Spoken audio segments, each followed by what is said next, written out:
Hello. Nope. I'm not. Nope. You ruined the intro. And let's do it again. Quiet on the set. All right. And 5, 4, 3. Hey, everybody. Welcome to Cranked and Ranked, another fabulous episode of Cranked and Ranked. Your podcast where two of your best buddies in the world take some discographies and we rank them in the order that we've decided is the correct order for this podcast. As usual, I'm here to guide you on this journey. My name is Steven, or you can call me Old Head, and with me as always, Mr. Eddie Sparxx. Hello. Don't call it a comeback. I've been here for years. That's true. That's true. You have been here for not as many years as me, but you have been here, and not as many years as LL Cool J either. But yeah, we're not talking about LL Cool J on today's episode, but we are now. Correct me if I'm wrong. Today is this our first solo artist ranking? Have we ever done a solo artist before? What, where the main guy is just one guy? Yeah. Have we done that? I mean, I suppose when we talked about Dr. Dre and Eazy-E going off and doing their own thing, but that was attached to NWA, and then you had Jazzy Jeff and the Fresh Prince, who were two guys, but we didn't do Will Smith, whatever, you know. But I think that this is the very first like legit ranking of just a solo artists. And I guess when it comes to when I say solo artist, it sounds weird because everybody knows. By the way, we're doing Billy Idol today. Billy Idol, everyone. Yeah. And everybody knows him as Billy Idol. Like nobody. It's not the other way around. You know, like when somebody like from the Eagles goes solo, they still remember him as an Eagle. Whereas like you say Billy Idol, people don't go, "Oh, that guy from Generation X." Like nobody ever says that. So he's just Billy Idol. So yeah, Billy Idol is the subject of today's episode. We're going to be ranking all of his full-length studio albums, which is at eight albums. So we got a packed little episode, but I think that I feel like this one's going to move at a pretty good pace. Cool.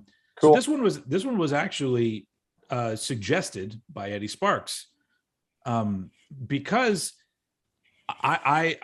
I wasn't completely aware of this, but I am only a greatest hits Billy Idol fan because that's all that I knew. I didn't realize that I had never really listened to a full album of his, at least not in a very, very, very long time, where I didn't even remember. So Eddie brought it up, and I'm like, yeah, that'd be an interesting one to do.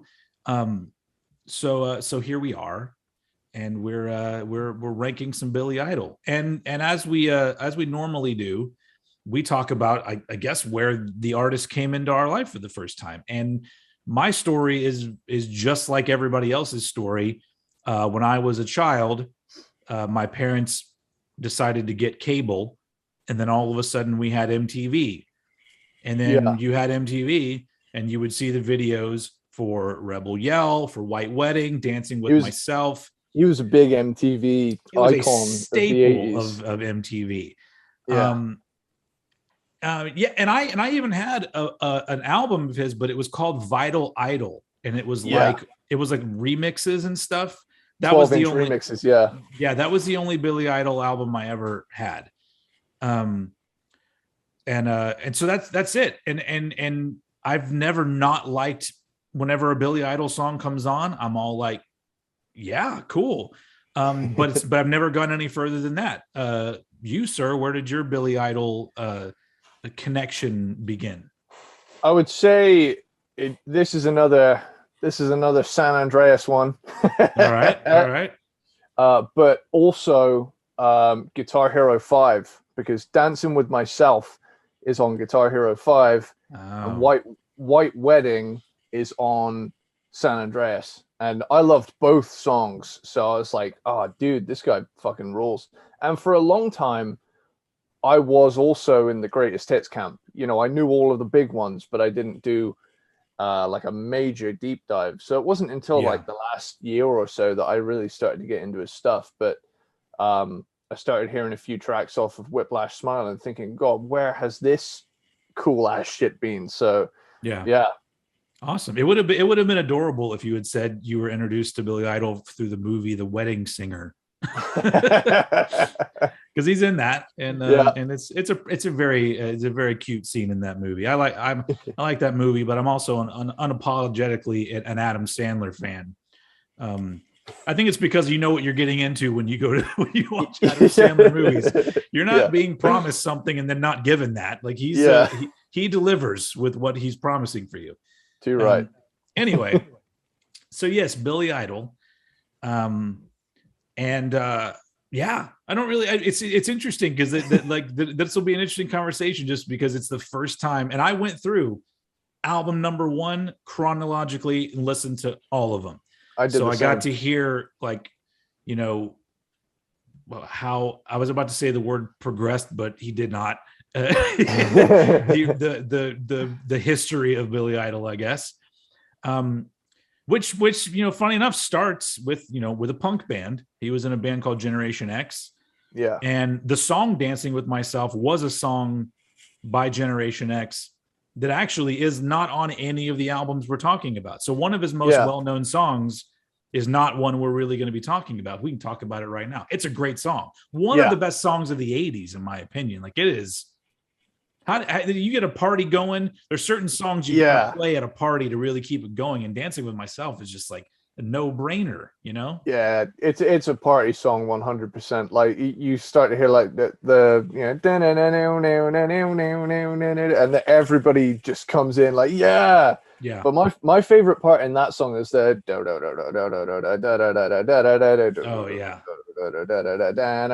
like that riff in there. It's like so uplifting and fun. That song has a great energy to it. It does. I remember when I was in my 20s. There was a club downtown that used to do, this is in Austin, that used to do 80s night. And this was in like the late 90s, early 2000s. And I was like, because I never wanted to go to like clubs where there was like dancing, but for some reason when it was 80s music, I was all about it. I was just like, this is fucking fun. So we would get drunk off our asses and go, I say dance, but really I just sort of swayed with a beer in my hand to whatever was playing. And you always heard Dancing with Myself. You always heard Come On Eileen by Dexy's Midnight Runners. There were like songs that, like, if they didn't play it, you go to the DJ and be like, what planet are you from? What the hell, man? And if you were really, really lucky, somebody would throw on like Rock Me Amadeus and you'd be like, oh, fuck, it's over. It's over. Anyway, so that's another little fun story of my younger years.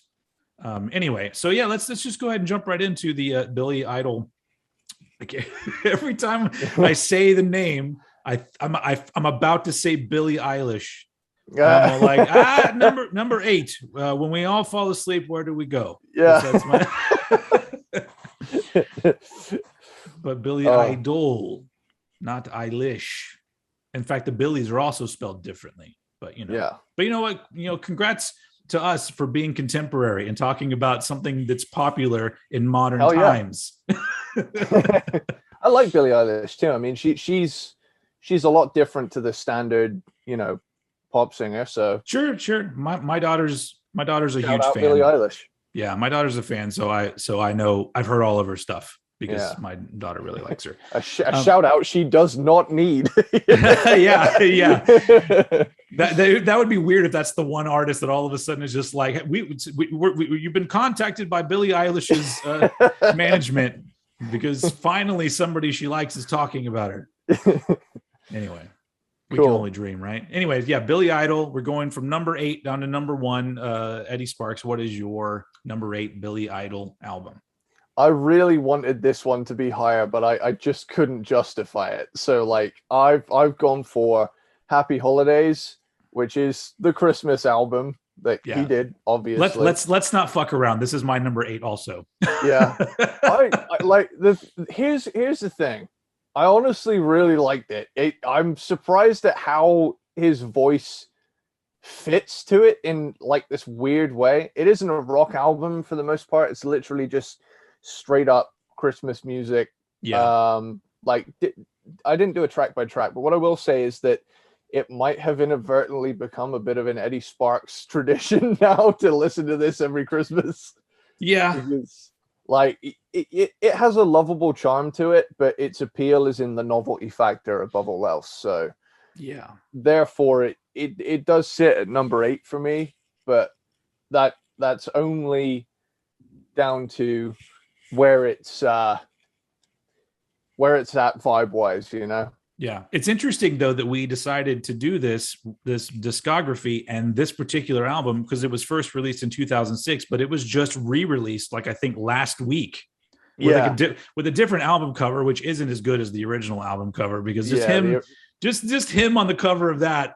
I'll throw it up on the screen for people watching on YouTube, but I love it. It's great. It's like it might be the best Billy Idol album cover.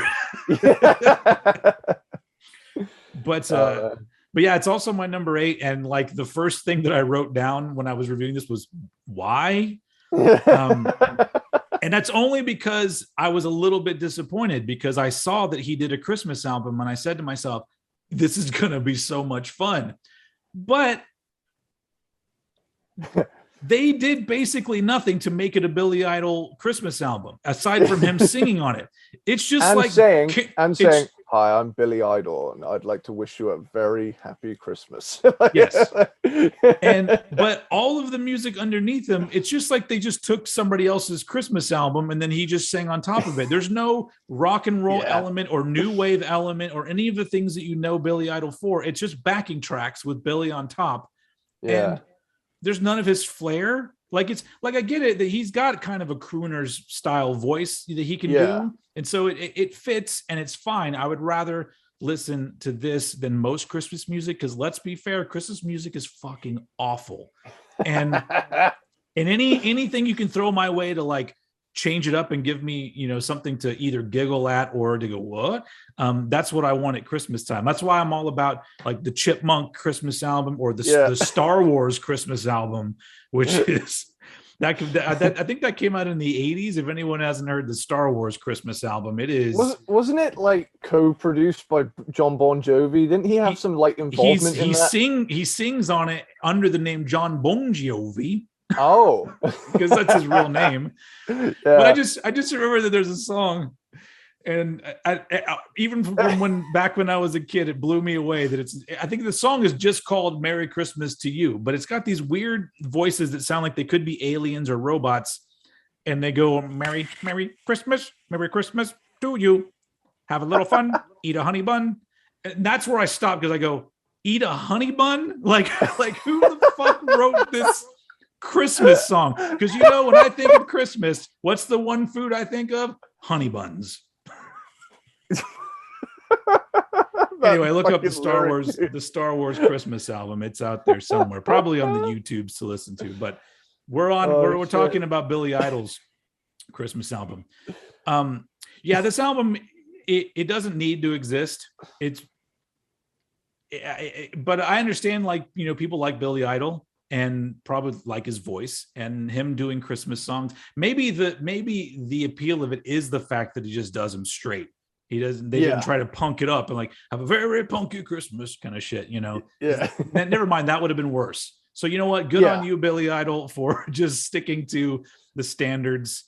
But yeah, maybe when Christmas rolls around, maybe I'll throw this on just as a goof, but but I'm pretty sure that, give me another year where we're not talking about Billy Idol right before Christmas and I will forget that this album even exists. Yeah. And I won't listen to it again. So that's my number 8, Happy Holidays from Billy Idol, which boom. See, we had those were all back to back. And then we're moving on to number 7.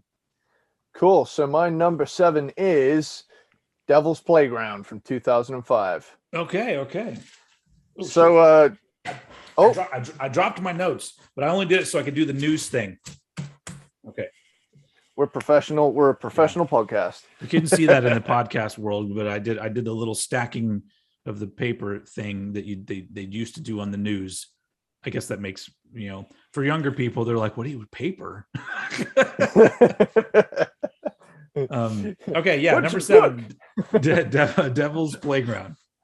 Cool. So, 12 years after the industrial commercial flop of Cyberpunk, Billy Idol goes more stripped back than he ever was before when he just does a straight up 2000s pop punk album. Like, there's no synth on here anywhere. It's definitely his most stripped back album. It does mark the return of Steve Stevens on guitar, though.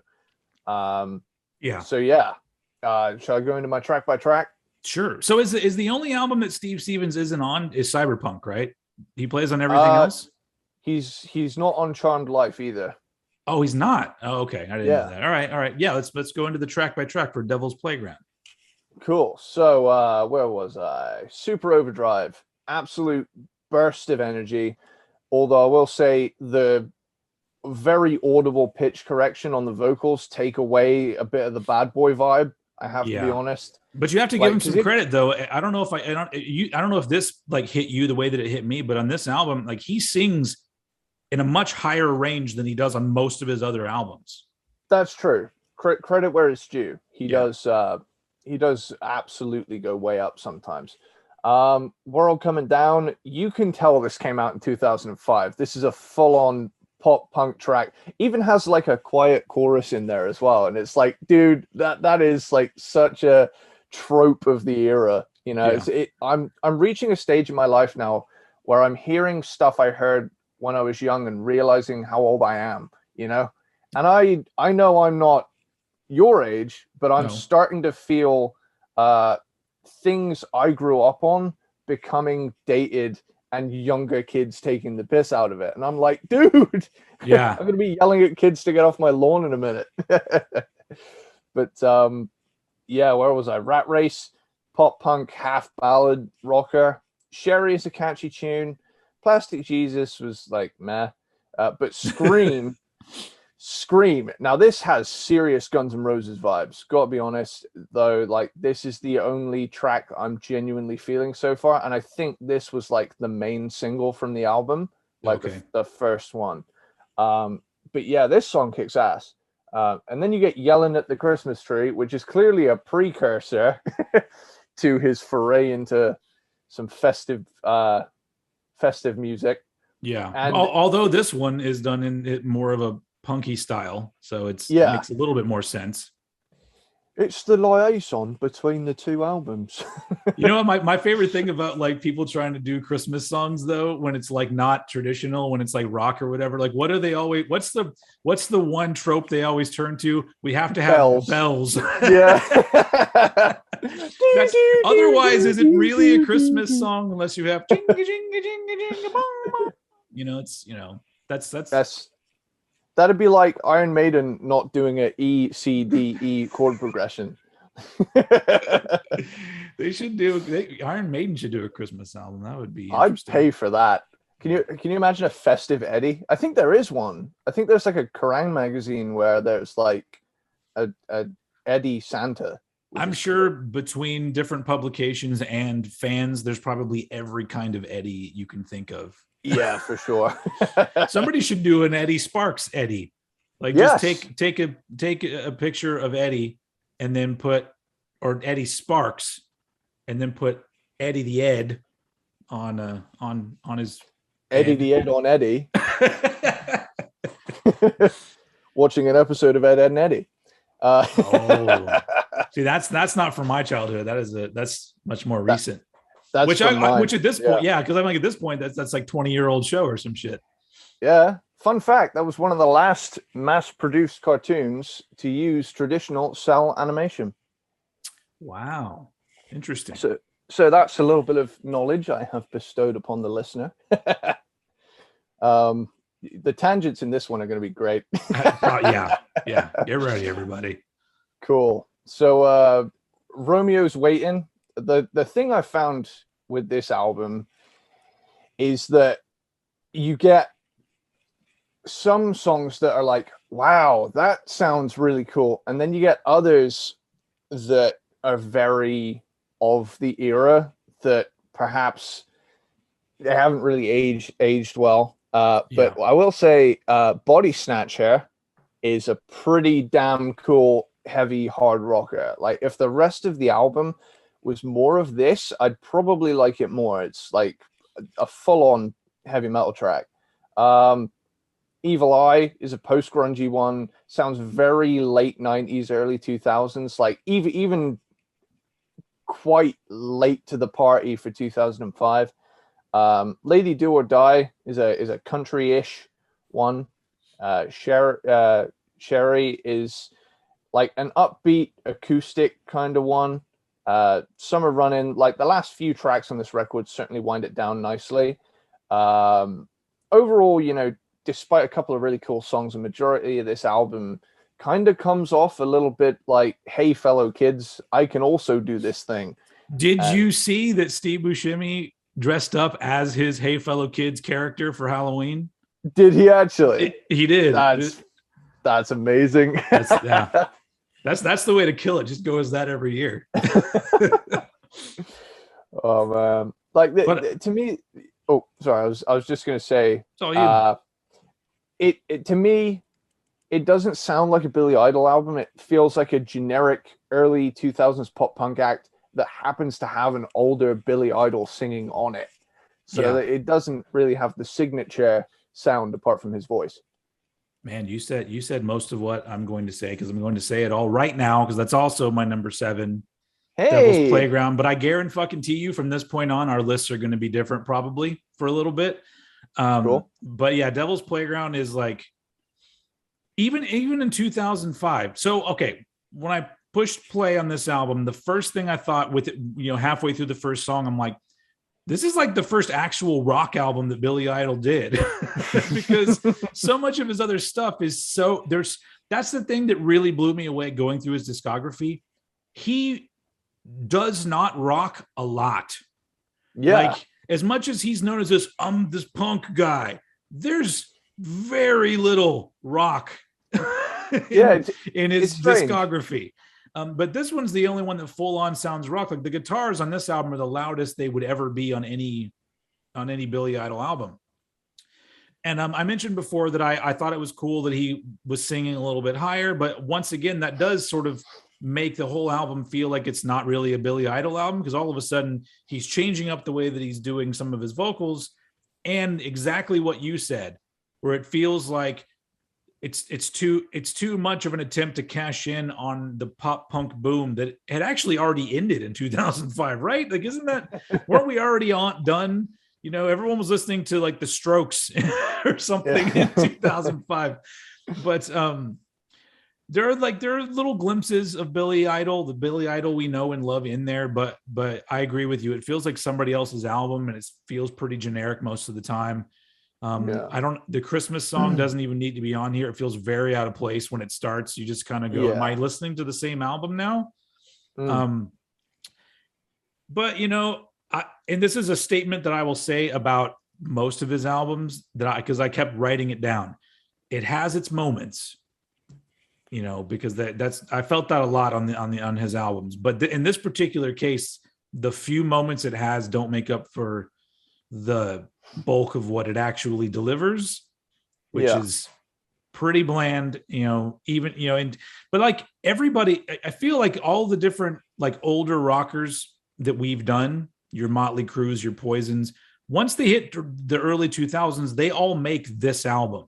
Yeah. The Hey Fellow Kids album where they take pop punk and kind of make it into their thing. So I guess it kind of makes sense, but yeah, this one was just I got bored of it really quick, and so it ended up being my number 7. So we can quickly move on to our number 6 Billy Idol album. Cool. Your number 6. My Billy Idol number 6. Oh shit. Blah, blah, blah. I apologize. 1 second. Some drinking music, maestro. That you said that after you were done drinking. I need to know ahead That's what of time. keeps the show fresh. Yeah. Anyway, where cool. Number 6? Number 6, Kings and Queens of the Underground. Okay.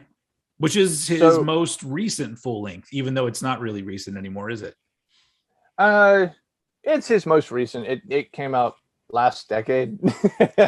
Yeah, it came out in 2014. He released an EP this year, but we're not talking about EPs. Nice. But yeah, so it's been a bit for a full length for Billy Idol.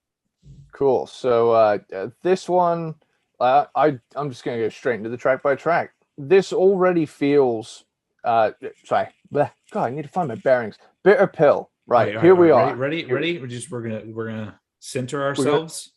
We're gonna zone it, as Phil Towell would say. Yeah, you're gonna zone it. I'm gonna zone it. Period! Exclamation point. Okay. Cool. Let's go to fucking Hawaii.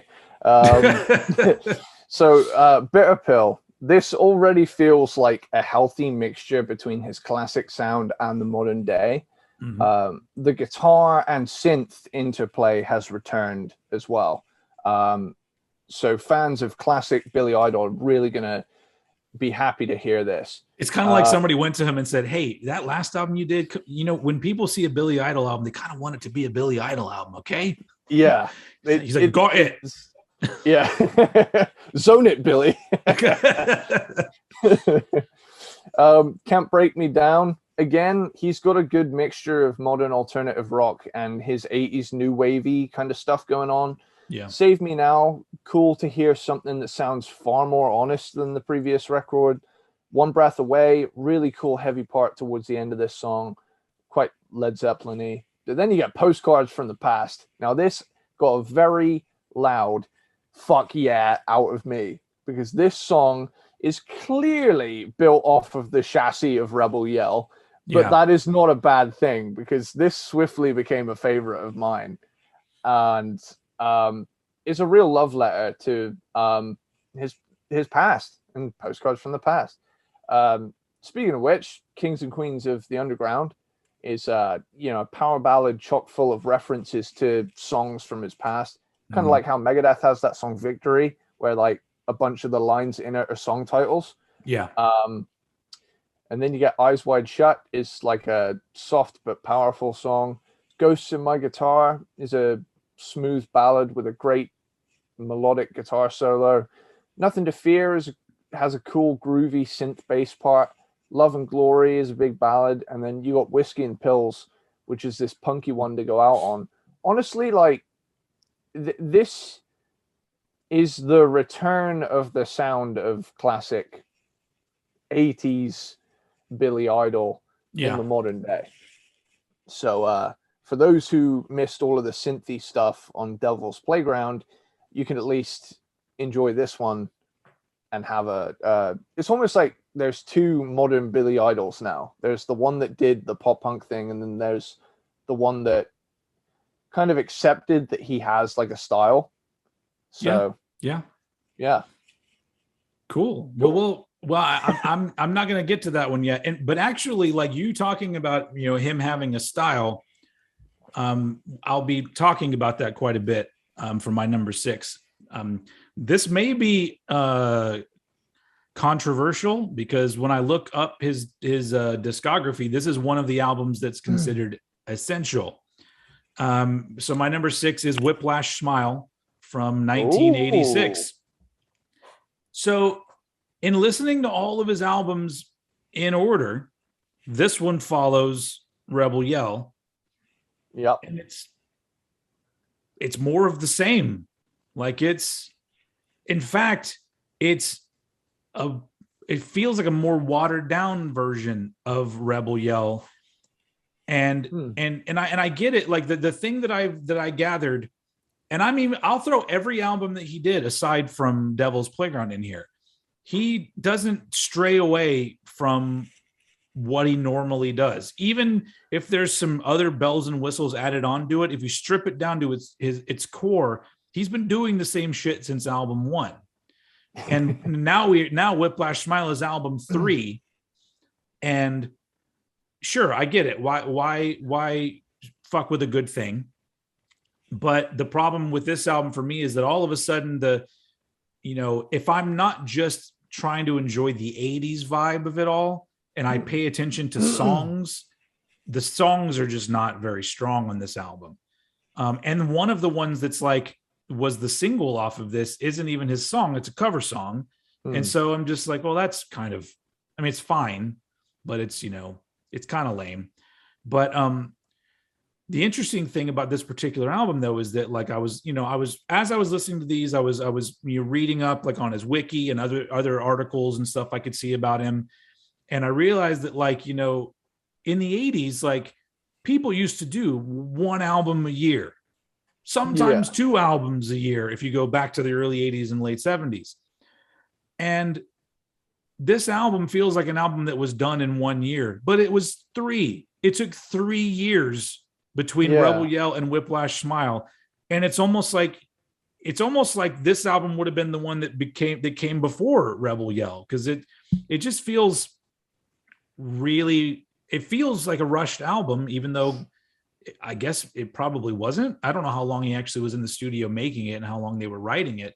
But a thing that I may to some people be an asset to Billy Idol is a little bit of a detriment, if that's the correct word, to me, which is it's always the same. For most of it, it's always the same combo of main songwriters with Billy Idol and Steve Stevens, and the same producer all the way through Charmed Life.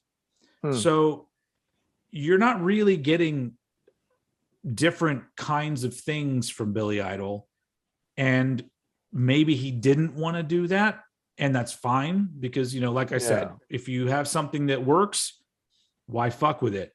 Now, Whiplash Smile ends up being at number 6 for 2 reasons. I said the one earlier that I don't think the songs are as strong.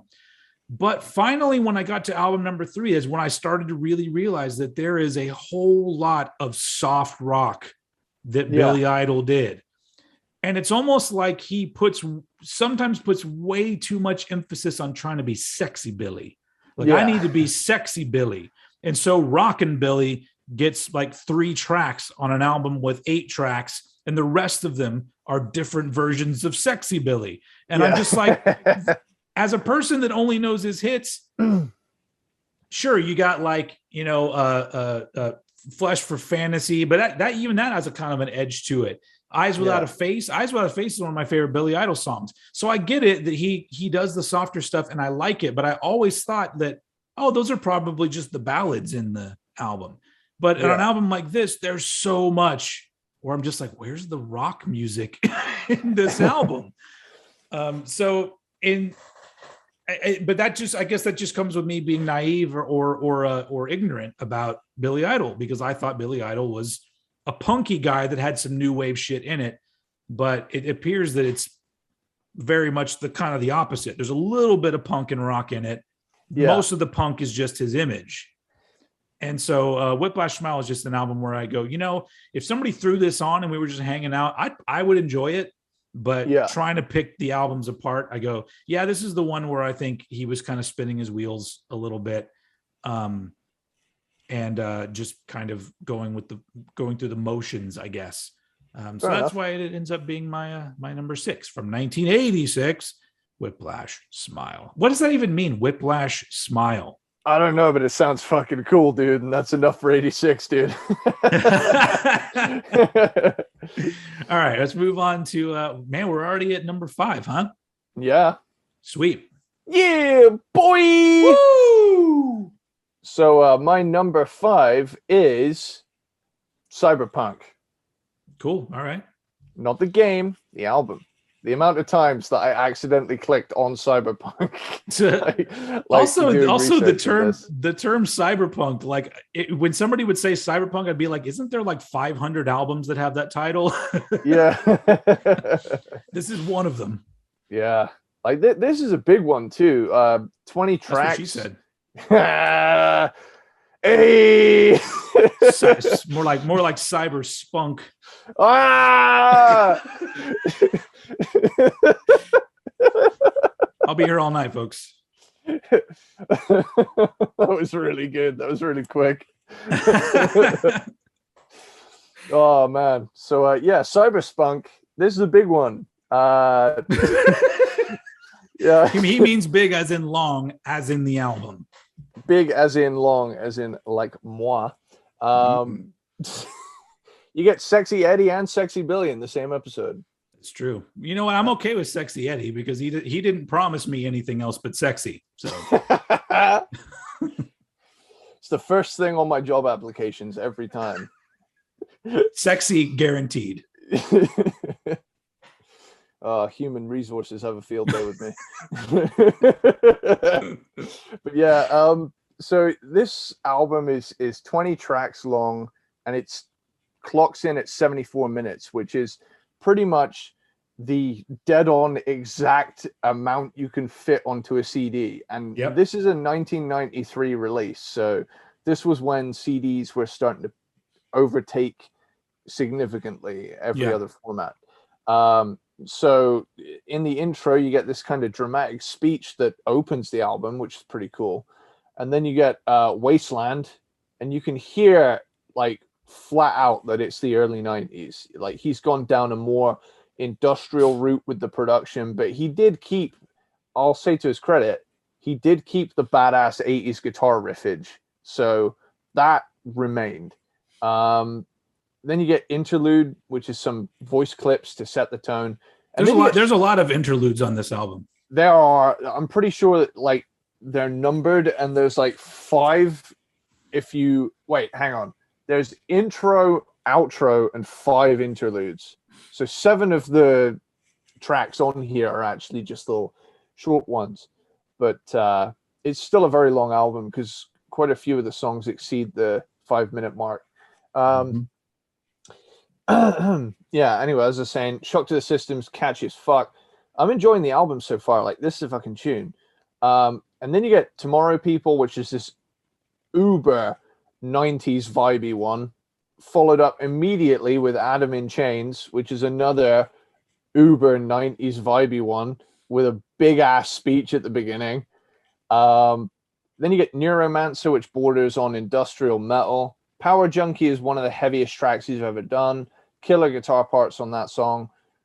Interlude 2, little speech in there. Love Labors On.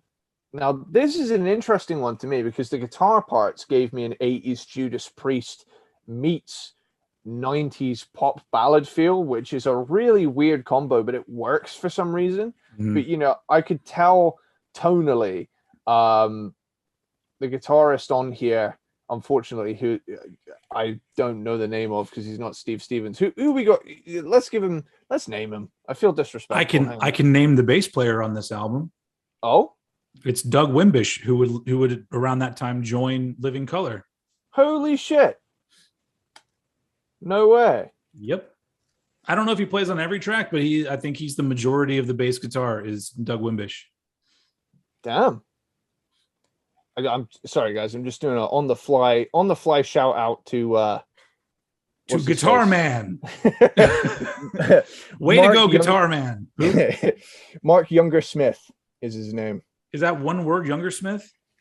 Younger - Smith. So okay. As opposed to Mark Older Smith. Yeah, that's true. That's true. That's his older brother.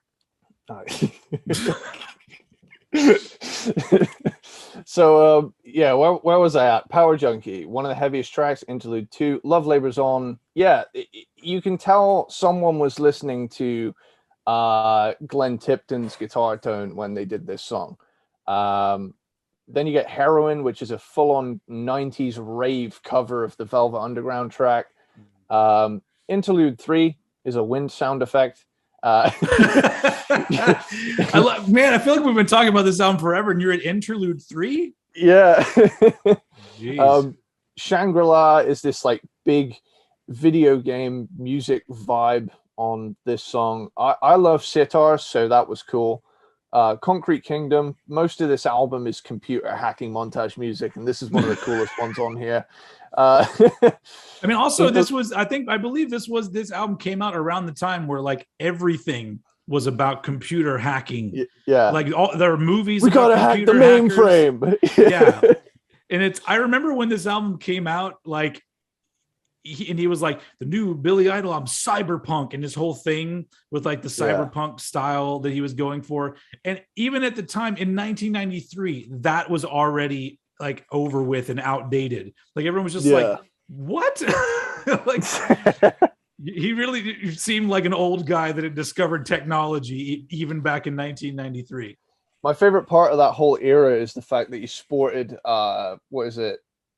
blonde dreadlocks during this time. Like, yeah, that's never a good idea. I'm just gonna that's just my opinion. That's just one man's opinion. Okay. If you I won't go into it, but you know, there's certain people that you know that look perfectly fine and are perfectly cool with dreadlocks, and there are other people that should not just fuck off.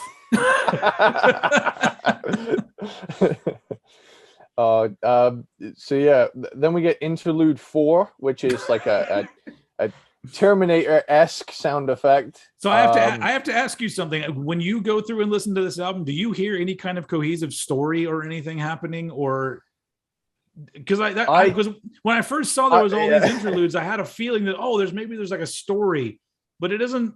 If there is one, it seems pretty thin. Well, here's my thing. I went into it with the mindset of fucking machines, man. It's like, I mean, yeah, can't trust these machines these days, man. Yeah. Anyway, yeah, Venus is a groovy one. Then the Night Comes is a catchy one. Interlude 5 is this spooky nature meets machine sounds kind of thing, which is pretty cool. Mother Dawn is like an uplifting one to close out on, and then you get Outro.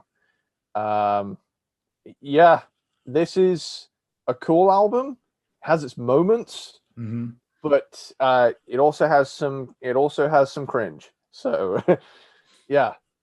It's funny because as much as I can poke fun at this album, it's not my number 5. I'm not surprised because it's a bold album. It does show a big evolution, so I can see you putting it higher. My number 5 is actually Kings and Queens of the Underground from 2014. And this will be quick because like the reason why this is not close to the bottom, it's like I guess middle-ish. Is a lot of the things that you said. Like this feels way more like an honest Billy Idol album. Yeah. I was so happy to hear drum machines and synths in it, and the fact that the guitars they kind of brought everything down evenly again. Because I think the thing that makes Billy Idol's music unique and fun is the fact that the guitars and the synths are kind of at the same level. Occasionally, one will be louder than the other, but I think a lot of times they're equal footing. But it does still sound pretty modern. I mean, it's 2014. Yeah. But there's a great energy to this album. In fact, like I was surprised at how much I just enjoyed all of the album. Like at that point, I had just done Devil's Playground, and I just went, all right, let's finish this up with Kings and Queens of the Underground. And like, halfway through, I was just like, all these songs have cool shit. They're all fun. Yeah. And it kind of gives you what you want from Billy Idol. He has his signature sound, and the songs are good enough to where they keep a nice, cool, fun vibe going the whole time. And so I like the combo of the pop and the rock and everything. And it's done really well. And especially the fact that this is like 32 years after his debut, that he's able to still, put out an album that like is at least, if you're a fan of his old stuff, you'll enjoy this too. And that says something because, there are some artists that, they peak in the 80s and then they never put out anything that anyone's really happy with ever again, except for the Uber fans. But overall, I'd say Kings and Queens of the Underground is a fun album. And that's all I was really looking for. I was like, as I was wrapping up his discography, I was just like, I just want to have some fun. And he said, all right. That's like he'd be more like, all right, or something like that. I don't know. That wasn't a very all good. Right. Yeah. All right. All right. All right. All right. So that wraps up our top five or bottom five, I guess. Can you name another song by Shabba Ranks besides that one? Bombastic, or is that? Oh, he did Mr. Bombastic. Yeah, they call me Mr. Bombastic. Bombastic, telebondastic. Did he do the vocals in that song? Mr. It wasn't me. It wasn't me. Is that him that's on that one? Wasn't me. Did you come here in the can? Wasn't me. Yeah, was that? I don't know if that was him or not. I can't remember. Anyway. Yeah. Okay, we gotta. I'm gonna edit it. I'm gonna edit it here because it'll be a weird transition if all of a sudden it just swipes to us talking about Shabba and like everyone will be like, "What happened?" Or maybe I'll leave it in. Just a little bit of Shabba. A little bit of Shabba. You gotta cut it in there, dude. Okay. Okay. Cut it in on the Shabba. Okay, so we did. Oh yeah, we just finished up 5. So now we're on top 4 Billy Idol albums. So let's move into your number 4. Cool. So my number 4 is Happier Than Ever from 2021. Billie Eilish. Hey! For those of you who don't know, that is a Billie Eilish album. Her most recent affair was featuring hits such as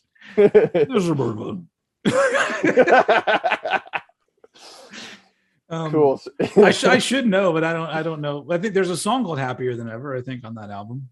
I need to do a bit more of a dive of that one, but I really liked the first one, and I like what I've heard of the new one too. So yeah. Cool. But now on the Billy Idol.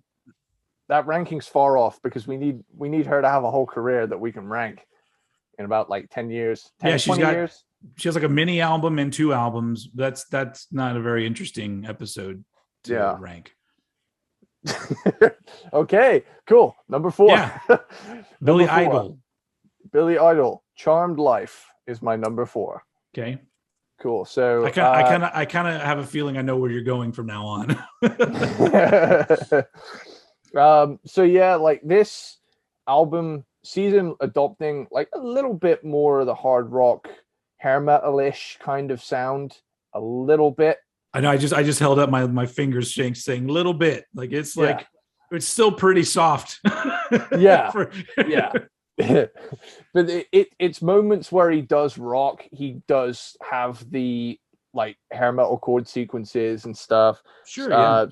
So yeah, I'm gonna go from a track by track. So The Loveless, that classic rock organ in it is so cool. It gives me Boston vibes.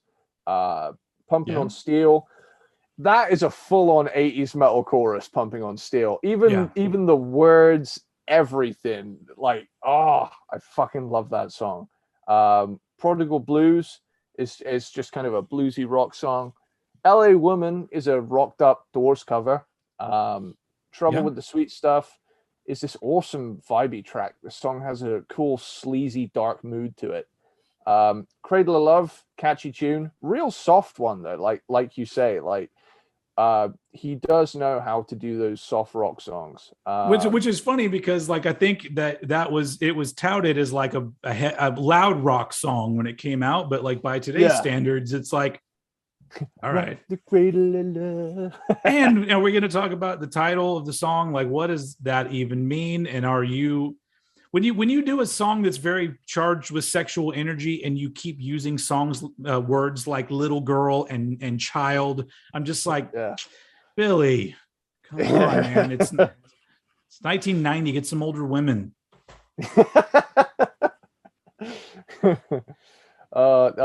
You got Mark of Cain. Is another vibey kind of one.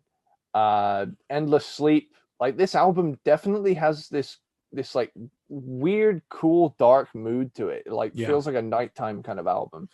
Love Unchained, some great guitar parts in this one. The Right Way has some fuck yeah riffage going on. This is a rocker. License to Thrill, badass song. This album kicks off in the late end of the album rock wise. Well, except for the song that you just mentioned that wraps it up, which is called License to Thrill, is a soft song that's not thrilling in the slightest. So it's like, Billy, if you have a license to thrill, when are you going to start using it? I've got a few more tracks here. Did I do a little bit of a fucky wucky with some bonus tracks? Yeah, well, I think the License to Thrill wraps up the original album, but you can mention we have plenty of time in this episode. Mention some extras.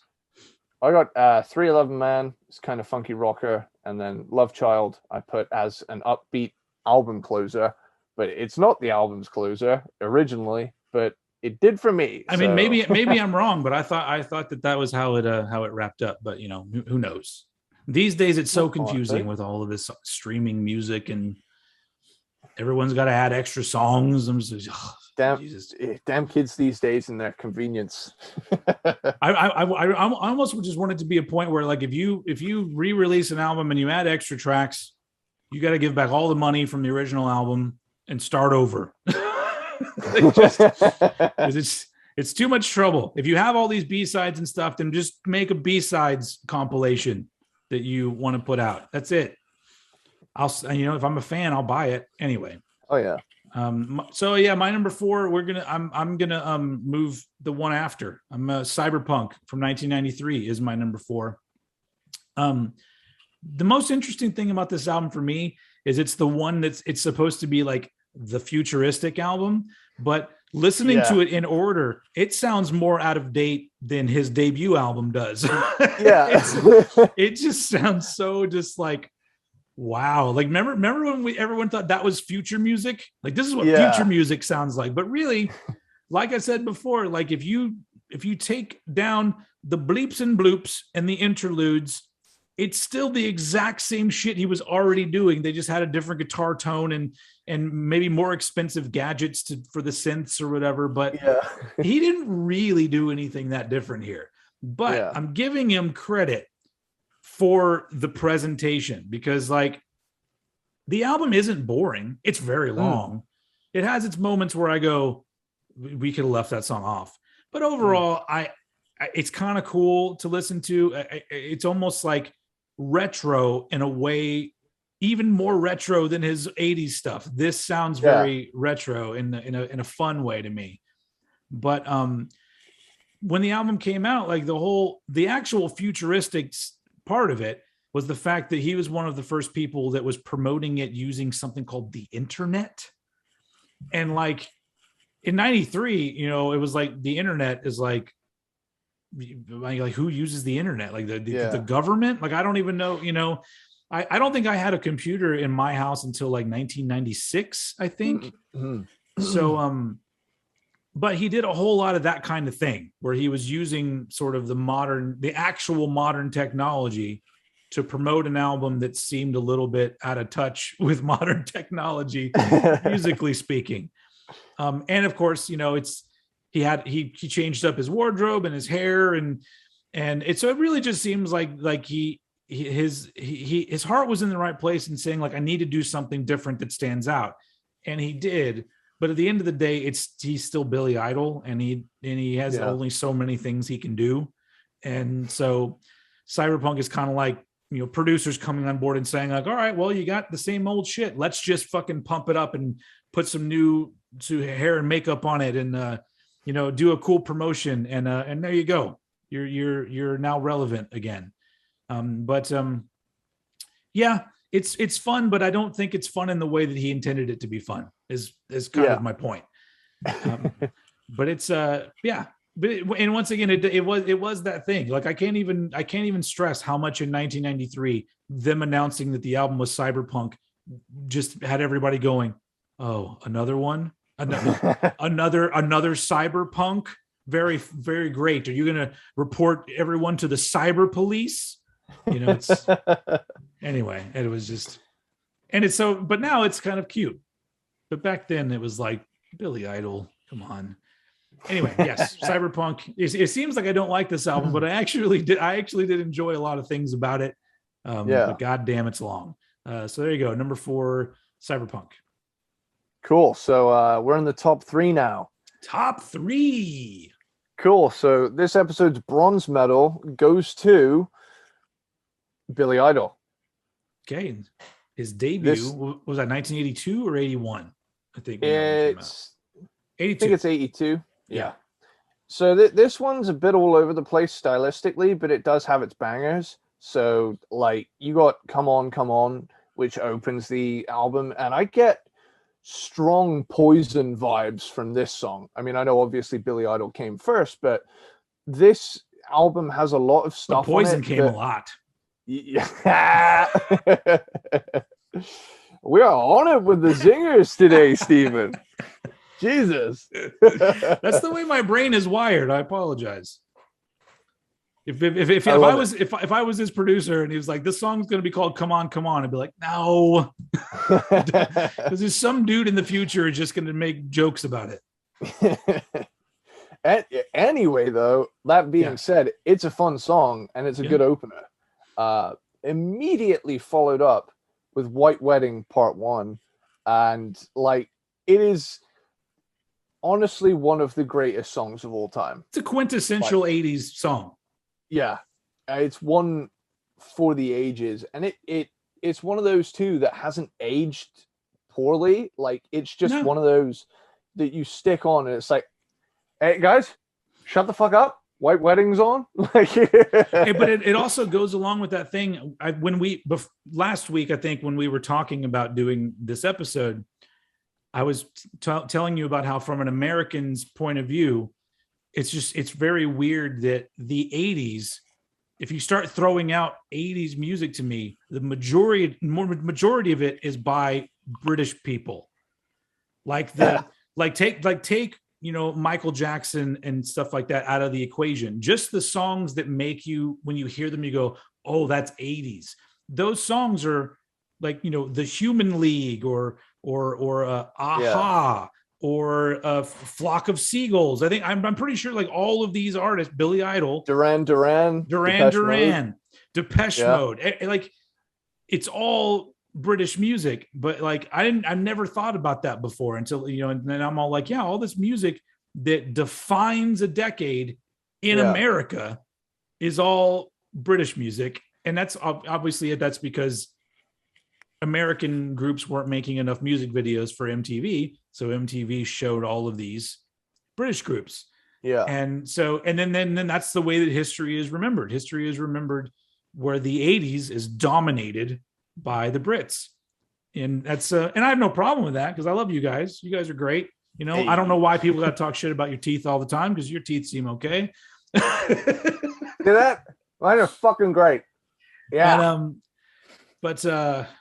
I've also heard. I believe Howard from Acid Rain also said that you had an accent that it doesn't come from anywhere. Like you have an accent where he can't tell where you come from. Yeah, I'm kind of like it really does depend on who I'm talking to. Like if say for example I'm talking to my grandparents, I am almost unrecognizable because I immediately go over to this bloody Southwest kind of thing. Like, and they'll be like, oh, what's on with you? Oh, not much, Matt. And it's like completely different from person to person. But I suppose like in a way, I've kind of adopted a lot of American slang into my lexicon as well, where it's all just become a big mishmash of like, is this guy SoCal hair metal dude from 1984, or is he some local Cornish guy? I almost feel like our childhoods were similar in the respect that you very quickly became very interested in American like movies and music and television and stuff like that. Yeah. And when I was growing up, because of my older brother, I was really into British culture, obviously British music from the 80s, but also British comedies and films. Like, maybe I could attribute that to the fact that I don't sound like I'm from Texas because I was a fan of a lot of American stuff, but I wasn't, I was introduced to a whole lot of British things when I was young. So maybe that's what happened to both of us, is that, you know, we weren't so stuck in just our surroundings that it affected how we present our speech, I guess. I don't know. Yeah, not to sound pretentious, but you know, we're cultured individuals. We know a lot of stuff from a lot of different places, and that's I know a lot of stuff from a couple different places, not a lot. Yeah.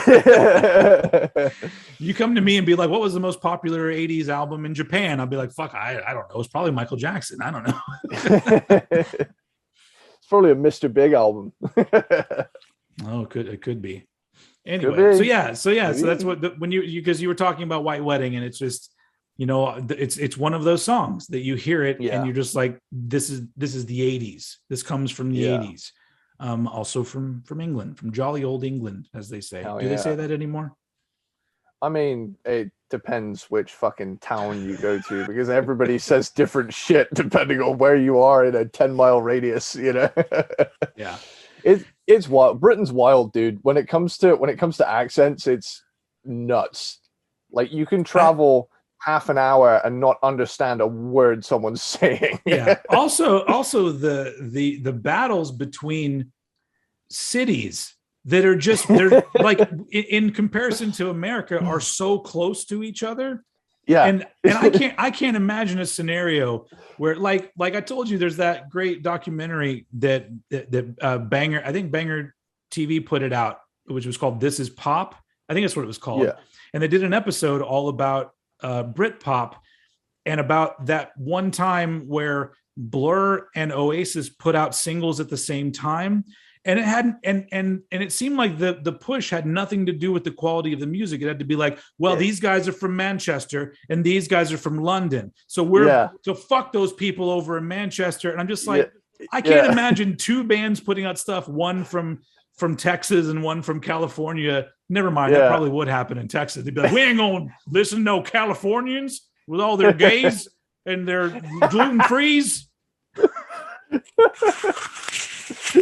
But it's just such an interesting thing. iPods. Wait, how do I turn this on again? I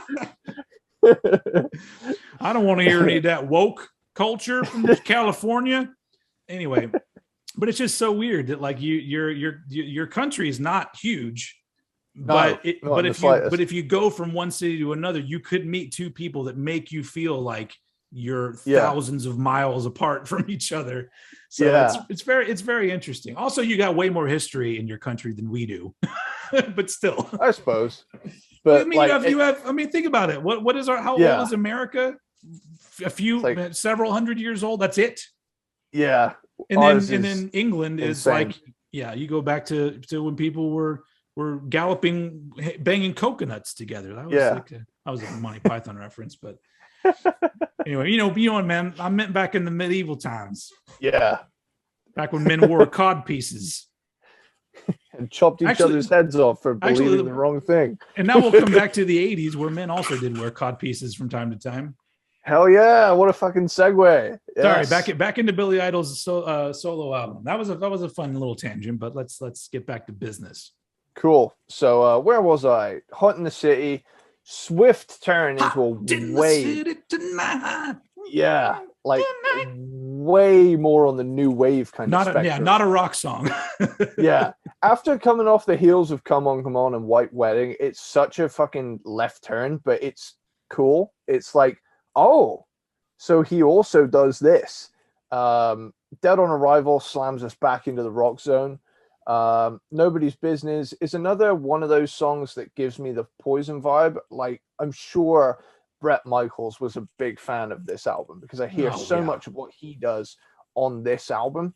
Love Calling, weird song. I can't tell if the chorus bangs or it's cringy, but it's an interesting track. Probably both. If you want to rub-a-dub, like that bit. Yeah. Hole in the Wall, like, this is a driving at night through a neon city song if ever I've heard one. Shooting Stars, delay pedal much? Yeah, it's got some cool dreamy guitar parts on there. It's So Cruel is a nice ballad, and then you get Congo Man, which is just this short world music outro. but yeah, it's a cool album, but I feel like they'd refine the sound on the next couple. So yeah. Awesome. Yeah. I hear you on that one. That's not my number 3. My number 3 is Charmed Life from 1990. Nice. So I'm gonna go off on a little story, just because I always like to put into context like how these albums were presented to me. So 1990 rolls around and everyone's like, oh, there's going to be another Billy Idol album, and I wasn't a fan, but I knew who he was. And then all of a sudden they premiere the new music video, which is Cradle of Love, which was directed by future superstar director David Fincher, who did movies like, I think he did 7 and other movies. He did 8 and 9. I don't know.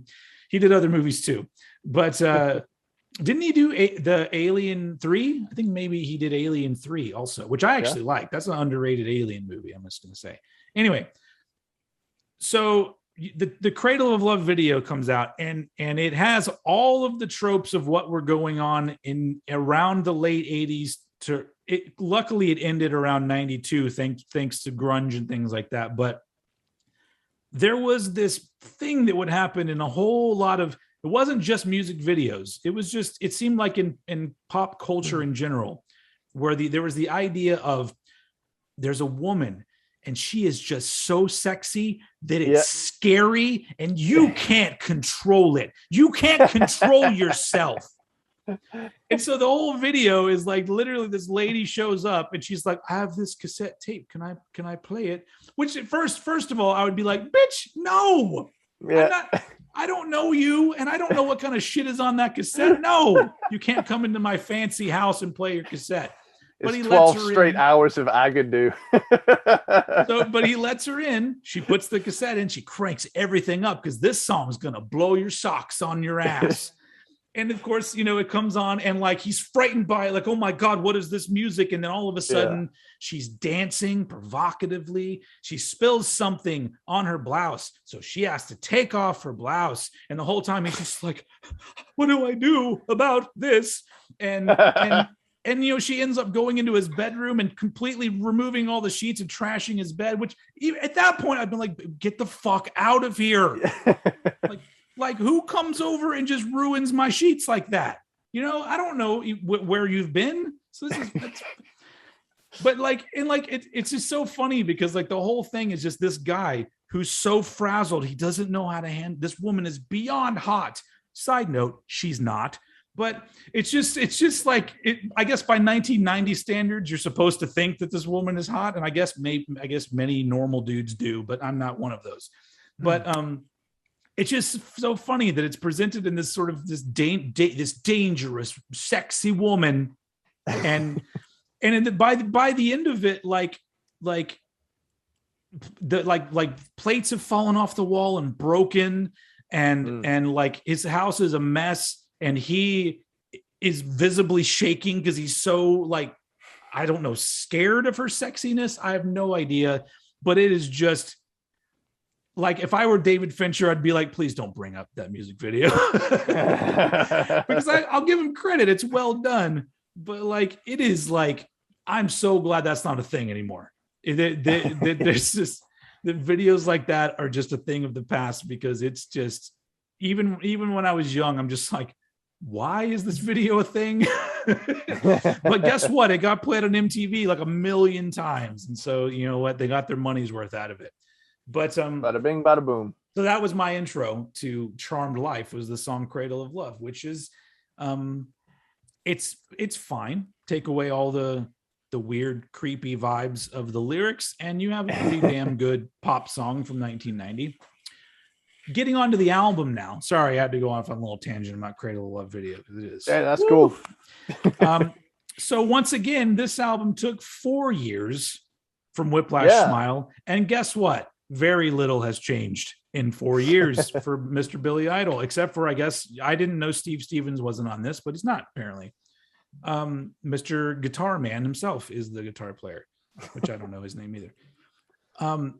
So clearly he's very committed to his formula. Billy Idol is like, look, here's what I do. Let's do it again. It actually gives me the vibe that it wouldn't surprise me if in between albums, Billy Idol is cryogenically frozen. Yeah. And they've been refreezing him after every album cycle, and then they just let him back out, and he's like, "Well, it's 1983 now, right?"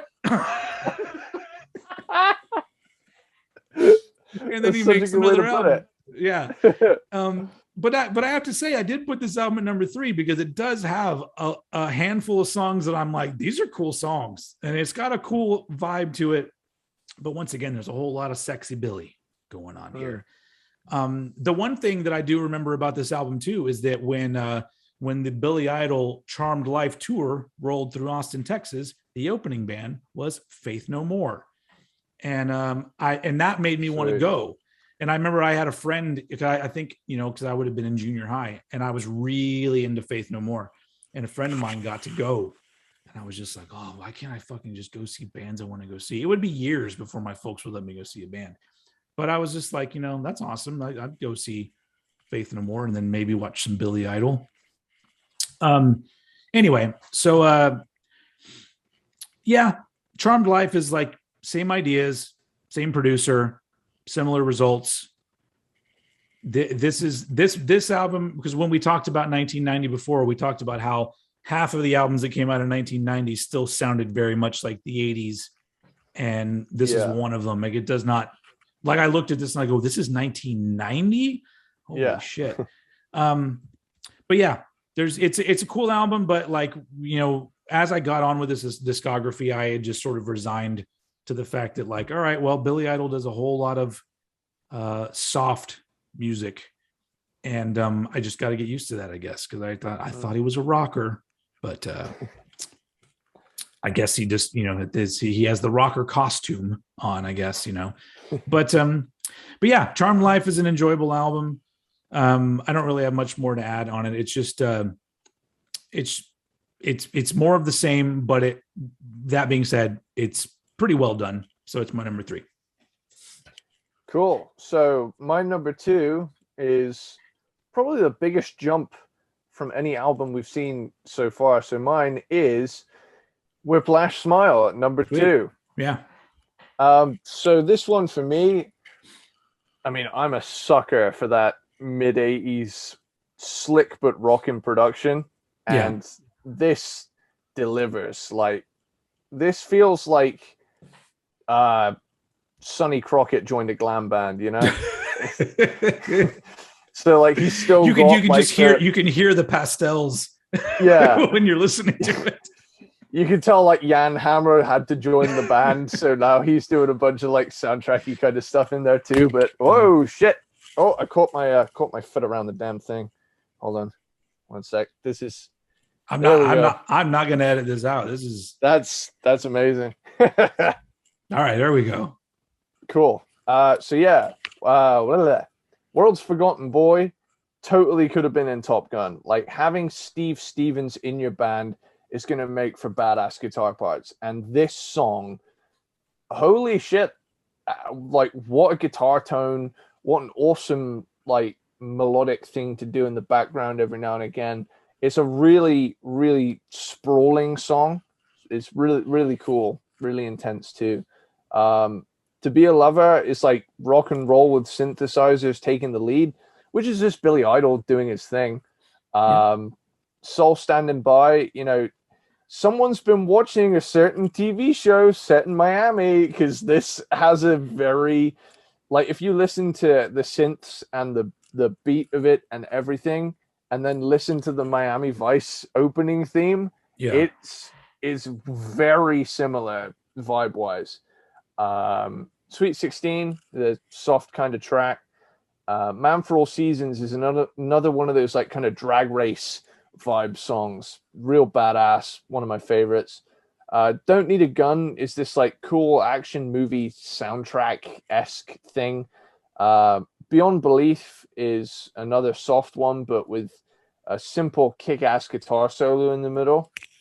Fatal Charm, like, sometimes he'll literally do a hair metal song, and this is one of them, which I love. All Summer Single, vibey, guitar-laden chill track, and then One Night, One Chance is this kind of spooky ballady track to go out on. Honestly, like production wise, it's probably my favorite of all the albums because it's so drenched in 1986. Yeah, sonically speaking, this is right up your alley. Like, you know. Yeah. It's like you say when you just want to feel the vibe of the 80s, this is the one I'll stick on. So if I just want some kick-ass background driving music while I pretend to be in a Testarossa, even though I drive a fucking diesel Peugeot. But yeah. Yeah, I've kind of doxed my car on that one. Yeah. It's not me. It's green. Are you done with Whiplash Smile? Whiplash Smile. Yeah, my number 2. Sweet. So we'll have a matchup at the end because my number 2 is Billy Idol's debut album from 1982. I think this one got to number 2 because of a similar thing where I like the fact that it really does sound like the 80s in many, many ways. And this is the first album he did, you know, after Generation X. Yeah. And it's really interesting though, because like we talked about this already, where you do the first couple tracks are a little bit rocking, and then you get Hot in the City, which I already knew that song, and just in the track listing, I wasn't prepared for Hot in the City. But it's a fun song. But from the get-go, the vibe I got from this particular album and everything that kind of came after it was, I get the vibe, and maybe this is what happened. I don't know, because I don't know a whole lot about Billy Idol, but it sounds like a guy who was a punk rocker in a punk rock band had some big aspirations, and he goes to, you know, a manager or a major label, you know, guru, and says, make me a star. And they said, all right, well, you already have a good look. We'll go with that. Don't change that look, but we're going to have to get rid of all this music. Maybe we'll still have a guitarist, but that's it. You know, and so they sort of revamped, you know, and turned him into this sort of, I guess, the original pop punker. You know, it's like sponsored by Noah's Arcade. Hey, there you go. Yeah, and because it's like, it really does feel, it does, he doesn't seem like an authentic punk on this album. Like, if this is my introduction to Billy Idol, and the interesting thing is that I wrote down this album sounds like he looks on the album cover, too clean to be dangerous. Because he doesn't look like a dangerous punk. He looks kind of like a nice, shy kind of kid who happens to have punk rock attire on. Now, are you about to talk about the original album cover? Yes, where he literally has his shirt tied in a midriff. Yeah, it's like a red Hawaiian shirt. Isn't he smiling too? He's like, yeah. So it's like, I almost feel like that's before the managers took over, and they were just like, whoa, what are you doing? Well, I had this nice shirt and I tied it in a little cute midriff. And they're like, no, punker, you're a punker. And so they redid the album cover with him looking at, still like the nicest punker I've ever seen in my entire life. Jesus Christ, man. Look at this fucking shirt, dude. I'm looking at it right now. Yeah. It's pretty intense. I can't believe that was even okayed in the beginning at all. Like, why? Who would be okay with that? But whatever. I wonder if that was his idea, or did somebody taking the pictures say like, you know what, this looks pretty good, but you know what would kick it up a notch? Tie that shirt into a midriff. I just love the fact that his face looks like he wasn't ready for the photo, so he's just kind of surprised that there's a camera there.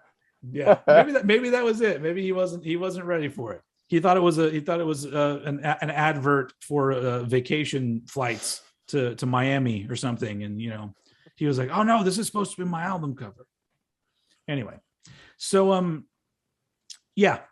like we've said many times in this episode, it has its moments.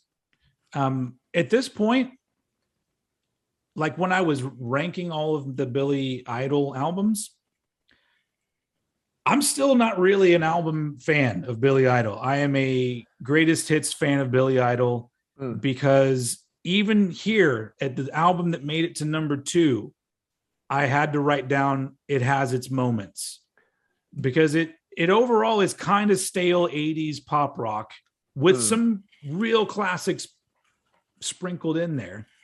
But yeah. So the only album of his that all the way through I went, this is fucking good, is our number 1 album. So let's go ahead and jump into our joint number 1 Billy Idol album. Cool. Rebel Yell had to be this. You cry more. With a Rebel Yell. Yeah. It's so fucking hard to sing like that, but he does it, man. But yeah, this took all of the coolest parts of the first album, gave them a little bit more polish, but cranked up the badassery. And like opening with Rebel Yell, like, goddamn, I love that fucking song so much. Gets me crazy pumped, motivated, ready to party, drive fast, you name it. It is one of the most well-rounded montage get ready songs ever. Also, I love the way the synths sound on that song. Yeah. All the way down to in the middle, there's a little sort of like middle 8 where it does that. I'm just like, just the tone of it sounds really cool.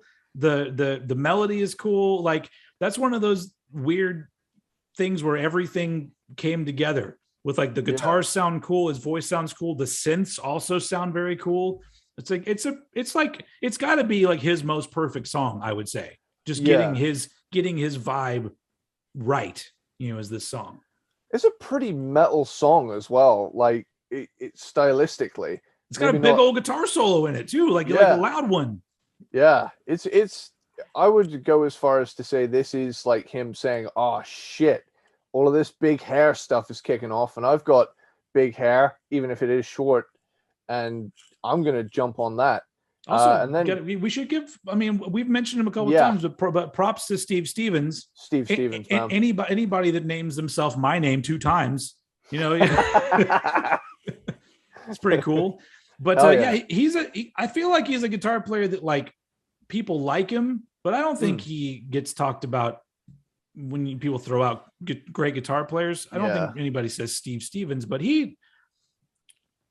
it's very unique, the fact that his chosen path for the things that he's known the most for is doing music that's essentially new wave music, and he's bringing his very rock and roll guitar on on top of it. And so I think that's pretty cool. It's a cool idea that I actually wish was done a lot more, even these days, to take some electronic stuff and some metalish stuff, but don't go the industrial route. Go the new wave dancey route. Yeah, it's kind of like Duran Duran if Yngwie played for him. Oh, that would be interesting. Hell yeah, make Someone that happen, universe. Yes. So yeah, daytime drama, mysterious new wavy track with hair metal guitars in it. See, that's again coming back around.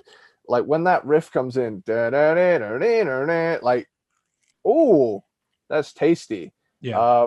Eyes Without a Face is this big ass power ballad, and then there's this like full on Def Leppard bridge section in the middle with that massive riff. So fucking good. That's one of my favorite songs from the 80s too, is Eyes Without a Face. Like it's the vibe of that song is utterly perfect in my opinion. Like even songs like Blue Highway, driving with this in the car is transcendent. It's fucking awesome. Barreling down the dual carriageway, flooring it to this song. Chef's kiss. Hell yeah. Flesh for Fantasy, sexy song. Flesh for Fantasy. Like, oh, I just always like the way that he shouts Flesh. Oh man, it's this one's for the Shaggin' mixtape right here. Like, totally. And Eyes Without a Face, really.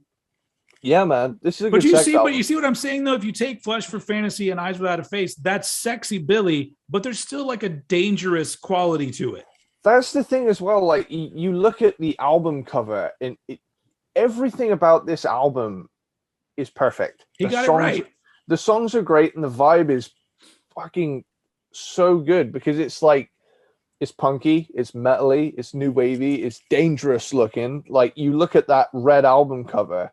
Compare it to the first album where he's just kind of, he looks like he's cosplaying as a criminal. And like then you get to the second one, it's him shirtless, but it's red and it's almost like hellish. And it's like, wow, this seems like an unsavory character. I bet he gets up to some mischief. yeah, for sure.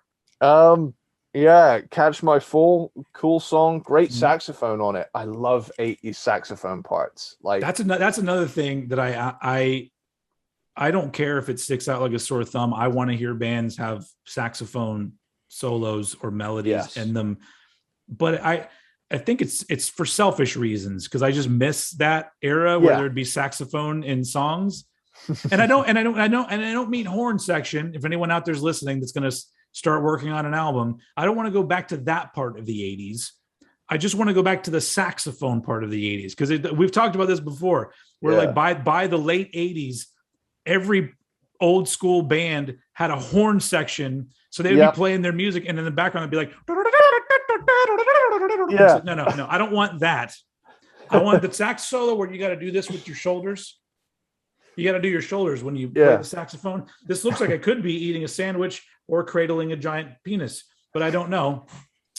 It doesn't matter. You know what? Both of those things are, when you talk about a saxophone, it's you put it in your mouth, and it's and you give it a good old blow. Kind of it's kind of phallic in its own way. It's kind of weird, but I'm a fan of the saxophone. I have to say. That's Saxy Billy. Saxy Billy. Hey. Yes. Well, what do we got here? Crank Call, some very 80s guitar riffing in this. Do Not. Stand in the Shadows. Stop there. Let's talk about this song title. Yeah. The song. So the way that brackets are supposed to work, this song is called Stand in the Shadows, but in parentheses, it's Do Not. Yes. So it's like, this is the biggest mixed signals song title I've ever seen in my entire life. Like, if it's important to not stand in the shadows, shouldn't you put that in the actual song title and not in the brackets? Because then I'm very confused on what I'm supposed to do. Do I stand in the shadows or not stand in the shadows? Well, this is the thing. This is what makes Rebel Yell era Billy Idol so dangerous, because you just can't trust the guy.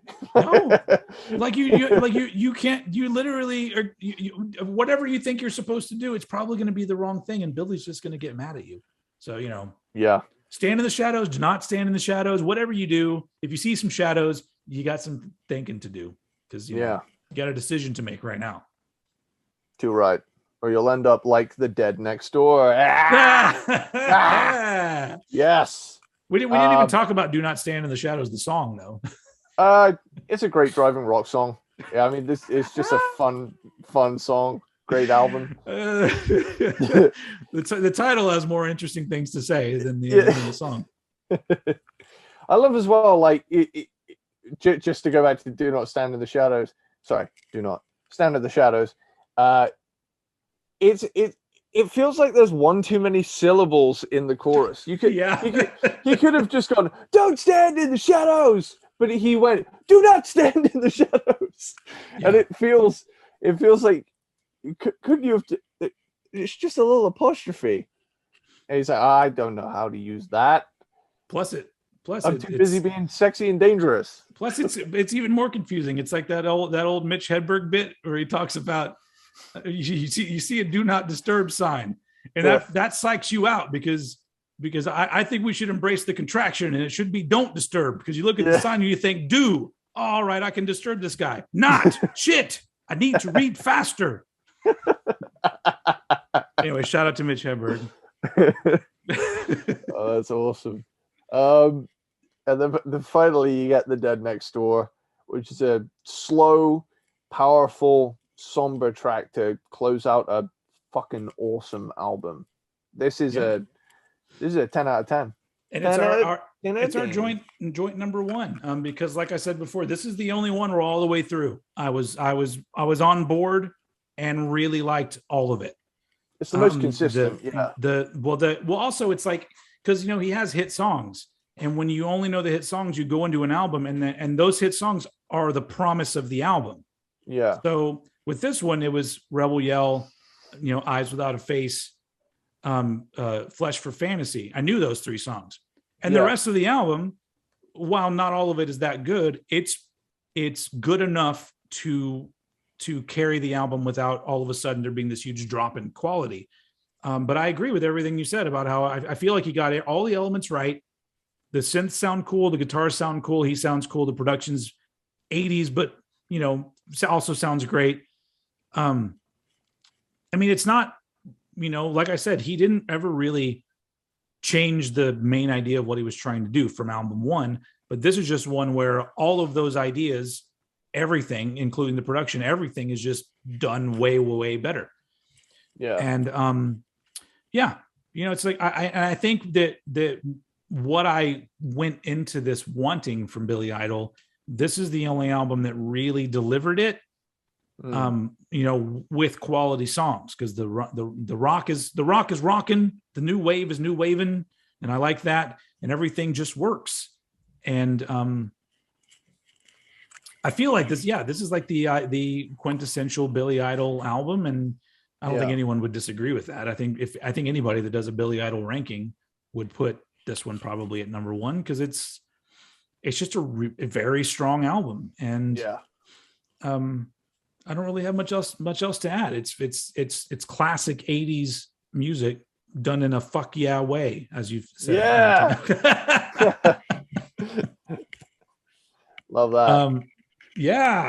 And then and so 3, 2, 1, yeah, we did it.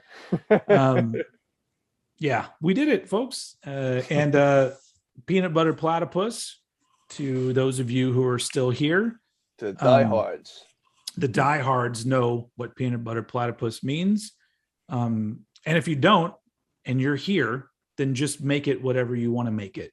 Just know that it applies to you for being here now, whether you're in YouTube world or podcast world. You're appreciated. And any final thoughts on Billy Idol or anything before we wrap it up? All I can say is throughout this entire episode, I've been looking at myself in the tiny little window there, and my contact lens has been playing up today, and I look deformed. And like one of my lenses is kind of cloudy, and it looks like there's double of everything slightly. So I'm like, dear God, do my eyes really look that fucked up? I'm having a bad eyesight day. What can I say? That's all right. Nobody would have even known. It's a miracle I even read any of my fucking notes. Oh, speaking of that, one more time. I'm going to do it. Okay. Yeah, he did it.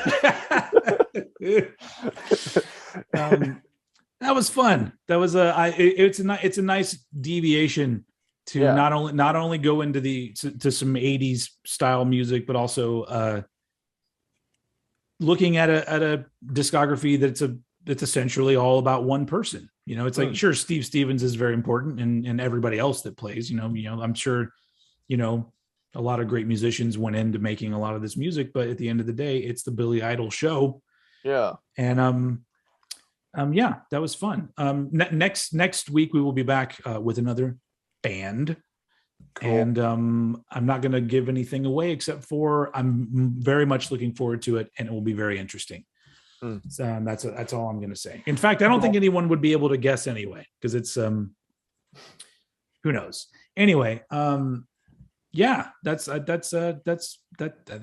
wraps up Billy Eilish.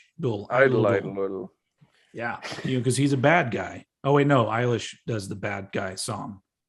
Hey. Billy Idol is the bad guy. We're off the rails hard here. Yeah. in my brain, I'm all like, can I think of another Billie Eilish song besides "Bad Guy"? Because I think that's the only one I know. I've heard other ones that were cool. Anyway, so that's the Billie Eilish ranking. All right, so let's wrap this up. And we'll see you all again in a week with another band. We love you. Thank you for watching. Thank you for listening. Go subscribe to Eddie Sparxx if you're not. Subscribe to me if you're not, because I am really fucking close to 10,000 subscribers. I have like 45 to go or something. So man, it is tantalizingly close. That is insane. I don't get shit for it once I hit 10,000. It's just me all of a sudden being like, man, I've been doing this for like about 3 years now, and finally I'm in the double digits. Hey. Well, when it comes to the Ks, I mean, it's thousands. Anyway, whatever. Anyway, thank you very much for listening, and thank you very much for watching. And as usual, I'm going to toss it over to Mr. Eddie Sparxx to take us out. Ow! Later, dude.